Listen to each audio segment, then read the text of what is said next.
यही नोटिस है दोस्तों विद्यालय द्वारा समय समय पर आदेशित नियमों, आदेशों एवं पत्रों का समेकन जो विद्यालय संचालन के मूलभूत बिंदु हैं। कौन कौन मूलभूत बिंदु हैं दोस्तों? सबसे पहले है शिक्षक संबंधित बिंदु। शिक्षक संबंधित क्या बिंदु होगा दोस्तों? सभी शिक्षक शिक्षिकाओं को समय पर विद्यालय पहुंचना है, सभी शिक्षकों को विद्यालय समय पर पहुंचना है। उसके बाद ई शिक्षा कोष पर उपस्थिति दर्ज करना है, ऑनलाइन अटेंडेंस बनाना है। छदम उपस्थिति या फोटो से उपस्थिति दर्ज करने पर शिक्षक शिक्षिका के साथ साथ प्रधानाध्यापक भी दोषी माने जाएंगे। यदि कोई शिक्षक गलत तरीके से अटेंडेंस बनाते हैं, ऑनलाइन अटेंडेंस बनाते हैं, तो शिक्षक के साथ साथ में प्रधानाध्यापक भी दोषी माने जाएंगे, उन पर भी कार्रवाई होगी। उसके बाद है दोस्तों बिना अवकाश स्वीकृत कराए विद्यालय से अनुपस्थित नहीं होंगे। कोई भी शिक्षक बिना अवकाश को स्वीकृत कराए बिना स्कूल से अनुपस्थित नहीं होंगे। प्रभारी प्रधानाध्यापक द्वारा अवकाश स्वीकृत करने में परहेज नहीं किया जाएगा, यानी कोई भी प्रधानाध्यापक दोस्तों अवकाश को स्वीकृत करने में आनाकानी नहीं करेंगे, लेकिन एक समय में अधिकतम 10% से ज़्यादा शिक्षकों को अवकाश नहीं दिया जा सकेगा। अवकाश स्वीकृत करने में प्रधानाध्यापक आनाकानी नहीं करेंगे, लेकिन एक साथ में 10% से ज़्यादा शिक्षकों को अवकाश नहीं दिया जा सकेगा। अवकाश स्वीकृति में ध्यान रखा जाएगा कि शिक्षक के अवकाश में जाने से पठन पाठन बाधित नहीं होना चाहिए। यदि शिक्षक अवकाश में जा रहे हैं, उनके वजह से पठन पाठन बाधित नहीं होना चाहिए। उसके बाद है दोस्तों विद्यालय में पदस्थापित शिक्षक एवं शिक्षकेतर कर्मी विद्यालय कार्यालय अवधि में गरिमा युक्त औपचारिक परिधान में ही विद्यालय में आएंगे, जीन्स टी शर्ट में नहीं आएंगे। यानी शिक्षक दोस्तों गरिमा युक्त औपचारिक मतलब ड्रेस में आएंगे, जीन्स टी शर्ट पहन के नहीं आएंगे। बैंक से वेतन निकालने के लिए शिक्षक शिक्षिका विद्यालय अवधि में बाहर नहीं जाएंगे। उसके बाद है दोस्तों शिक्षक शिक्षिका अपने समस्याओं के लिए जिला कार्यालय में नहीं आएंगे। कोई भी समस्या लेकर के दोस्तों शिक्षक शिक्षिका को जिला कार्यालय नहीं जाना है, वे अपने समस्याओं से संबंधित आवेदन अपने प्रखंड शिक्षा कार्यालय में समर्पित करेंगे, जिस पर संबंधित प्रखंड शिक्षा पदाधिकारी समस्या का समाधान करेंगे। यदि आवश्यकता हो तो उसको जिला कार्यालय में अग्रेषित करेंगे, जिसका समाधान जिला कार्यालय से किया जाएगा। किसी भी शिक्षक को कोई परेशानी हो, कोई दिक्कत हो, वो जिला कार्यालय नहीं जाएंगे, वो आवेदन अपने बीआरसी में देंगे और प्रखंड शिक्षा पदाधिकारी उसके समस्या का समाधान करेंगे। यदि उनसे समस्या का समाधान नहीं होगा तो उसको वो अग्रेषित करेंगे जिला, और जिला कार्यालय के द्वारा उनके समस्या का समाधान किया जाएगा।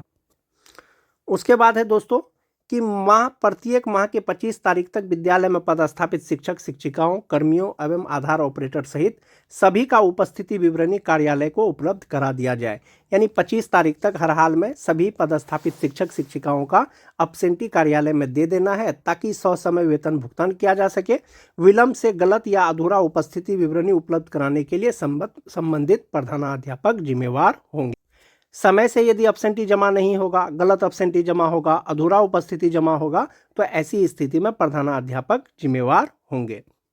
उसके बाद है दोस्तों विद्यालय परिसर की व्यवस्था। विद्यालय परिसर की व्यवस्था कैसी रखा जाए दोस्तों?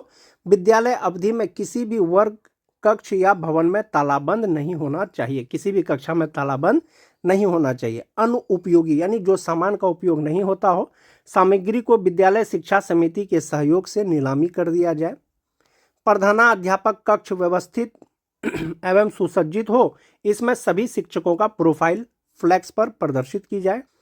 यानी प्रधानाध्यापक का जो कक्ष है दोस्तों वो व्यवस्थित हो और सुसज्जित हो, और उसमें शिक्षकों का प्रोफाइल फ्लैक्स रहना अनिवार्य है दोस्तों। विद्यालय में अनावश्यक पाठ्य पुस्तकें नहीं होना चाहिए। जिन बच्चों के पास पुस्तक नहीं है उन्हें उपलब्ध करा दिया जाए। अपशेष या अधिक पुस्तक अपने प्रखंड संसाधन केंद्र को उपलब्ध करा दिया जाए। यानी अनावश्यक पुस्तक स्कूल में नहीं रहना चाहिए। जो बच्चे को किताब नहीं मिला है उसको दे देना चाहिए। यदि उसको देने के बाद भी बच जाता है तो उसको प्रखंड संसाधन केंद्र में जमा कर देना है। उसके बाद है दोस्तों स्वास्थ्य विभाग द्वारा उपलब्ध कराई गई विभिन्न दवा जैसे कि आयरन की गोली, अल्बेंडाजोल आदि को निर्धारित समय पर एक्सपायरी डेट देखकर ही बच्चों को दवा दी जाए। आवश्यकता से अधिक का भंडारण विद्यालय में नहीं किया जाए।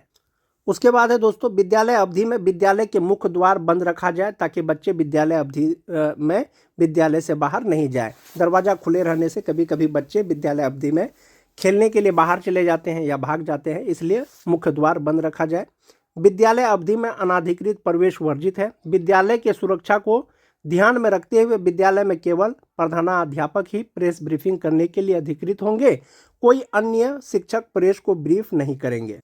यानी विद्यालय में अनाधिकृत प्रवेश वर्जित है दोस्तों। विद्यालय की सुरक्षा को ध्यान में रखते हुए सिर्फ प्रधानाध्यापक ही किसी मीडिया से या किसी से बात कर सकते हैं, कोई शिक्षक जो है प्रेस ब्रीफिंग नहीं करेंगे। दूसरा है दोस्तों वर्ग कक्ष को व्यवस्थित रखना।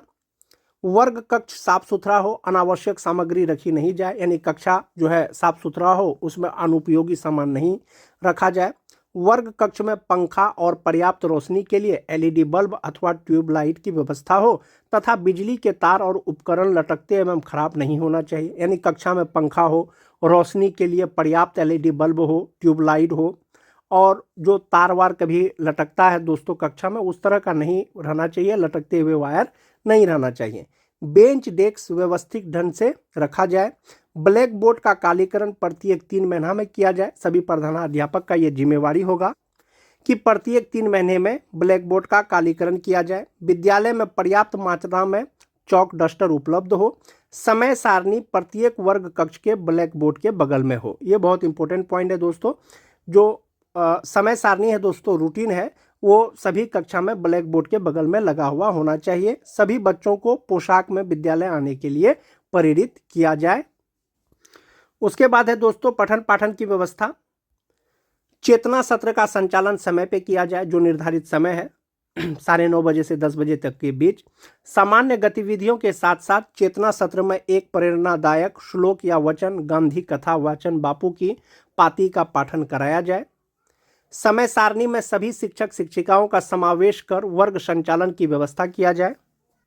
यानी जो रूटीन बनाना है उसमें जो है सभी कक्षा का समावेश किया जाए, उसके बाद ही कक्षा का संचालन करने की व्यवस्था की जाए। शिक्षक शिक्षिका के अनुपस्थिति के कारण कोई वर्ग कक्ष खाली नहीं होना चाहिए। यदि आपके विद्यालय से कोई शिक्षक अवकाश में जाते हैं या अनुपस्थित रहते हैं तो ऐसी स्थिति में कोई भी वर्ग कक्ष खाली नहीं होना चाहिए, सभी कक्ष में शिक्षक रहना चाहिए। वैकल्पिक व्यवस्था के तहत दूसरे शिक्षक उस वर्ग कक्ष में पठन पाठन करेंगे। कोई भी शिक्षक शिक्षिका वर्ग में पढ़ाने से मना नहीं कर सकते। कोई भी शिक्षक मना नहीं कर सकते हैं कि मैं ये कक्षा में नहीं पढ़ाऊंगा या नहीं पढ़ाऊंगी। और वैकल्पिक व्यवस्था के तहत दूसरे शिक्षक को पढ़ाना चाहिए वर्ग में, और वैकल्पिक व्यवस्था प्रधानाध्यापक अपने अनुसार करेंगे। उसके बाद है दोस्तों कि समय सारणी के अनुसार निर्धारित समय में पाठ्यक्रम में पूरा किया जाए। यानी जो निर्धारित अवधि है उसमें जो है सिलेबस सभी बच्चों का पूरा कर लिया जाए।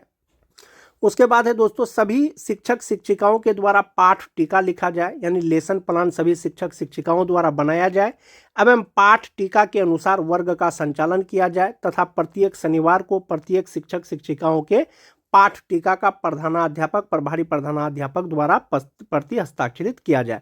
जो पाठ टीका बनाएंगे शिक्षक शिक्षिका उसी से बच्चों को पढ़ाया जाए, और प्रत्येक शनिवार को जो है दोस्तों जो पाठ टीका शिक्षकों के द्वारा बनाया जाएगा उसको प्रधानाध्यापक और प्रभारी प्रधानाध्यापक उसको प्रति हस्ताक्षरित करेंगे।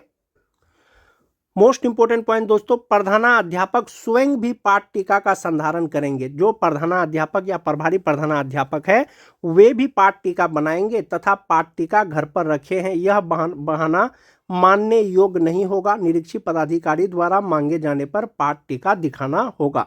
जैसा कि पाठ टीका बनाना सभी शिक्षक शिक्षिकाओं के लिए अनिवार्य है। यदि कोई निरीक्षी पदाधिकारी जाते हैं तो ये बहाना नहीं चलेगा कि घर पे पाठ टीका भूल गए हैं या रख के आए हैं। निरीक्षी पदाधिकारी यदि आपसे पाठ टीका मांगेंगे, लेसन प्लान मांगेंगे तो आपको दिखाना होगा। उसके बाद है दोस्तों साप्ताहिक एवं मासिक परीक्षा का आयोजन किया जाए एवं उसकी उत्तर पुस्तिकाएं शिक्षक शिक्षिकाओं द्वारा लाल रंग की स्याही से अवश्य जांच की जाए। यानी मासिक मूल्यांकन करना है, साप्ताहिक मूल्यांकन करना है, और उन कॉपियों का शिक्षकों द्वारा लाल रंग की स्याही से कलम से जांच करना है। जांचने वाले शिक्षक शिक्षिका अपना हस्ताक्षर के साथ पूरा नाम लिखेंगे और तारीख भी लिखेंगे। उसके बाद है दोस्तों सभी बच्चों को गृह कार्य बच्चों को उपलब्ध कराई गई डायरी में अवश्य दी जाए एवं उसका मूल्यांकन भी किया जाए। बच्चों को जो गृह कार्य दिया जाता है दोस्तों उनकी डायरी में भी संधारित किया जाए और उसका भी मूल्यांकन किया जाए। पुस्तकालय एवं प्रयोगशाला का प्रयोग प्रतिदिन समय सारणी के अनुसार किया जाए। प्रयोगशाला और पुस्तकालय का उपयोग करने वाले बच्चों का नाम एवं वर्ग पुस्तकालय तथा प्रयोगशाला में रखे गए पंजी में संधारण किया जाए। यानी प्रयोगशाला का जो प्रयोग जो बच्चे करते हैं दोस्तों एक पंजी में उनका नाम संधारित किया जाना है, जिससे पता चल सके कि किस बच्चे ने किस स्थिति को पुस्तकालय उपयोग एवं प्रयोगशाला में प्रयोग किया और क्या प्रयोग किया। उसके बाद है दोस्तों, सुरक्षित शनिवार का आयोजन विधिवत ढंग से किया जाए। जैसा कि आप सभी जानते हैं, बिहार के सभी सरकारी विद्यालयों में सेफ सैटरडे प्रोग्राम चलता है। उसके तहत जो है सुरक्षित शनिवार का आयोजन विधिवत ढंग से कराया जाना है। विद्यालय परिसर एवं भवन का उपयोग पठन पाठन के अलावा किसी अन्य गतिविधि में नहीं किया जाएगा। विद्यालय का उपयोग, परिसर का उपयोग सिर्फ और सिर्फ पठन पाठन में करना है। उसके बाद है दोस्तों, प्रतिदिन संबंधित वर्ग शिक्षक शिक्षिका द्वारा FLN किट एवं LEP किट का प्रयोग किया जाएगा। जो FLN किट विभाग के द्वारा दिया गया है उसका प्रयोग किया जाना है शिक्षकों के द्वारा। दोनों किट किसी भी परिस्थिति में बक्से में बंद नहीं होना चाहिए। प्रायः देखा जाता है कि FLN किट जो है वो किसी विद्यालय में बंद रहता है, प्रयोग नहीं होता, लेकिन उसका प्रयोग हमेशा किया जाना है। यदि ऐसा पाया जाता है तो संबंधित प्रधानाध्यापक के साथ साथ शिक्षक शिक्षिका भी दोषी होंगे। यदि ये निरीक्षण के क्रम में देखा जाएगा कि FLN किट का प्रयोग नहीं हो रहा है या बक्से में बंद है, तो ऐसी स्थिति में प्रधानाध्यापक के साथ साथ शिक्षक भी दोषी होंगे। विद्यालय में अध्ययनरत बच्चों में वर्ग सापेक्ष शिक्षा एवं गुणवत्ता उपलब्ध कराने की जिम्मेवारी वर्ग शिक्षक शिक्षिका के साथ साथ प्रधानाध्यापक का भी होगा। ICT लैब का उपयोग बच्चों द्वारा नियमित रूप से किया जाए। जैसा कि ICT लैब सरकार के द्वारा खोला गया है स्कूलों में और बच्चों के द्वारा उसका नियमित प्रयोग कराया जाना है। उपयोग करने वाले बच्चों का उपयोग तिथि के अनुसार पंजी संधारित किया जाए। यानी ICT लैब का जो प्रयोग करेंगे बच्चे, उसके लिए भी एक पंजी संधारित करना है। स्मार्ट क्लास व्यवस्थित एवं सुसज्जित होना चाहिए तथा उसका उपयोग प्रतिदिन होना चाहिए। खेल सामग्री अलमारी या बक्से में बंद नहीं होना चाहिए, उसका उपयोग प्रतिदिन बच्चों द्वारा किया जाना चाहिए। उसके बाद है दोस्तों, PM पोषण योजना संचालित विद्यालयों में मेन्यू के अनुसार किया जाए। भोजन बनाने से पूर्व रसोई घर, भंडार घर के साथ साथ रसोई को भी निजी स्वच्छता पर ध्यान दिया जाए। मोस्ट इंपोर्टेंट पॉइंट दोस्तों, भोजन कराते समय बच्चों को जमीन पर ना बैठाया जाए, दरी पर बैठा करके बच्चों को भोजन कराया जाए और शुक्रवार को या रविवार को बच्चों को मौसमी फल और अंडा दिया जाए। अभिलेख की व्यवस्था दोस्तों, प्रधानाध्यापक टेबल पर अनावश्यक अभिलेख जैसे पंजी एवं किताबें नहीं रखा जाए। प्रधानाध्यापक का जो टेबल है उसमें अनुपयोगी सामान या अनावश्यक पंजी नहीं रखा हुआ होना चाहिए। विद्यालय शिक्षा समिति की बैठक प्रति माह कराई जाए एवं विद्यालय प्रबंधन समिति का बैठक प्रति 3 माह पर एक बार अवश्य कराई जाए तथा उसकी कार्यावली विधिवत ढंग से संधारित किया जाए। यानी कि जो VSS का बैठक है दोस्तों, वो प्रत्येक महीना कराना है। उसके बाद अभिभावक बैठक प्रत्येक माह के प्रथम अथवा अंतिम सप्ताह में निश्चित रूप से की जाए एवं उसकी कार्यावली विधिवत ढंग से संधारित किया जाए। यानी अभिभावक बैठक दोस्तों प्रत्येक माह के प्रथम सप्ताह या अंतिम सप्ताह में अवश्य कराया जाना है। JBS खाता विपत्र एवं अभिश्रव लेजर भंडार पंजी, PPA निर्गत पंजी तथा ड्राइंग लिमिट प्राप्ति पंजी का संधारण अचूक रूप से किया जाएगा। उसके बाद है दोस्तों, विद्यालय के खाते का पासबुक को प्रति माह अपडेट कराया जाए। कैशबुक का लेखन प्रति माह किया जाए। विद्यालय अवधि में विद्यालय से संबंधित अभिलेख विद्यालय में उपलब्ध रहेंगे, उसको बाहर लेकर के नहीं जाना है। उसके बाद है दोस्तों, विद्यालय में किए गए सभी प्रकार के व्यय का लेखा जोखा रखने की जिम्मेवारी संबंधित विद्यालय प्रधान या लिपिक की होगी। निरीक्षक पदाधिकारी द्वारा निरीक्षण के दौरान अभिलेख मांगने पर उसे उपलब्ध कराना प्रधानाध्यापक की जिम्मेवारी होगी। उसके बाद है दोस्तों, साफ सफाई से संबंधित दिशा निर्देश। विभाग द्वारा चयनित एजेंसी से शौचालय एवं विद्यालय परिसर की साफ सफाई अचूक रूप से कराई जाए। शौचालय उपयोग हेतु कर्मियों के साथ साथ सफाई के सामग्रियों का पूर्ति संबंधित एजेंसी के द्वारा कराया जाता है। विद्यालय प्रधान के द्वारा सत्यापन के उपरांत ही एजेंसी को भुगतान किया जाए, अर्थात जितने शौचालय की सफाई हुई है उसी के अनुसार सत्यापन किया जाए। दूसरा है दोस्तों, किसी भी परिस्थिति में विद्यालय अवधि में शौचालय में तालाबंद नहीं होना चाहिए।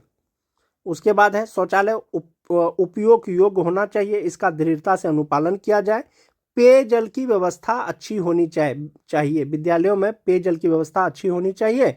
चापाकल या सबमर्सिबल पंप चालू हालात में होना चाहिए। चिन्हित मध्य माध्यमिक विद्यालयों में अधिष्ठापित वेंडिंग मशीन सैनिटरी पैड की उपलब्धता एवं इंसिनरेटर। दोस्तों, शिक्षकों के लिए या प्रधानाध्यापकों के लिए क्या क्या दिशा निर्देश है? इस पत्र का दोस्तों जो चौथा पॉइंट है वो मोस्ट इंपोर्टेंट है कि यदि किसी विद्यालय में अनुसरण तिथियों को 60% से कम छात्र उपस्थिति पाई जाती है तो विद्यालय के प्रधानाध्यापक, प्रधान शिक्षक और शिक्षकों द्वारा अनुपस्थित छात्र एवं छात्राओं के अभिभावक से व्यक्तिगत रूप से संपर्क कर उपस्थिति सुनिश्चित कराई जाएगी। यानी निरीक्षण की तिथि को अगर 60% से कम बच्चा उपस्थित होता है तो उनके अभिभावकों से जो है संपर्क किया जाएगा। इस संबंध में प्रधानाध्यापक, प्रधान शिक्षक, शिक्षिका के द्वारा विद्यालय शिक्षा समिति या विद्यालय प्रबंध समिति की सहायता प्राप्त कर छात्रों की अपेक्षित वृद्धि यानी कम से कम 75% सुनिश्चित की जाएगी। एक ये पॉइंट हुआ दोस्तों। दूसरा चीज है कि दोस्तों विद्यालय अनुसरण के दौरान यदि कोई शिक्षक शिक्षिका को विद्यालय से बिना सूचना अनुपस्थित अथवा ऑनलाइन उपस्थिति दर्ज कर विद्यालय से अनुपस्थित पाया जाता है तो विद्यालय के प्रधानाध्यापक, प्रधान शिक्षक द्वारा अनुसरण पदाधिकारी की उपस्थिति में ही अनुपस्थित शिक्षक शिक्षिका के संदर्भ में शिक्षक उपस्थिति पंजी में अनुपस्थित दर्ज करना होगा। जबकि प्रधानाध्यापक, प्रधान शिक्षक के बिना सूचना अनुपस्थित रहने की स्थिति में अनुसरण पदाधिकारी द्वारा शिक्षक उपस्थिति पंजी में अनुपस्थित दर्ज किया जाएगा एवं अनुपस्थित प्रधानाध्यापक, प्रधान शिक्षक, शिक्षक शिक्षिका का उक्त तिथि का वेतन भुगतान स्थगित रहेगा। यानी कि बहुत से शिक्षक ऐसे भी हैं दोस्तों कि जो उपस्थिति बनाने के बाद जो है विद्यालय से एब्सेंट होते हैं। ऐसी स्थिति में उनको जो है जो टीचर अटेंडेंस रजिस्टर है उसमें उसको अनुपस्थित कर दिया जाएगा। जो छठा पॉइंट है दोस्तों कि अनुसरण के दौरान प्रारंभिक विद्यालयों में अनुपस्थित प्रधानाध्यापक, प्रधान शिक्षक, शिक्षिका से जिला कार्यक्रम पदाधिकारी द्वारा स्पष्टीकरण पूछा जाएगा अगर अनुपस्थित रहते हैं। जबकि माध्यमिक एवं उच्च माध्यमिक विद्यालयों में अनुपस्थित प्रधानाध्यापक, शिक्षक शिक्षिका से जिला कार्यक्रम पदाधिकारी द्वारा स्पष्टीकरण पूछा जाएगा। स्पष्टीकरण संतोषप्रद होने की स्थिति में संबंधित जिला कार्यक्रम पदाधिकारी द्वारा निकासी एवं विवरण पदाधिकारी, जिला कार्यक्रम पदाधिकारी को अनुपस्थित प्रधानाध्यापक, प्रधान शिक्षक शिक्षिका की अनुपस्थित अवधि का वेतन अस्थायी रूप से कटौती हेतु अनुशंसा किया जाएगा। इसके अतिरिक्त दोस्तों क्या क्या डॉक्यूमेंट आपसे मांगे जा सकते हैं या विद्यालय में आपको कौन कौन सा रजिस्टर आपको तैयार रखना है।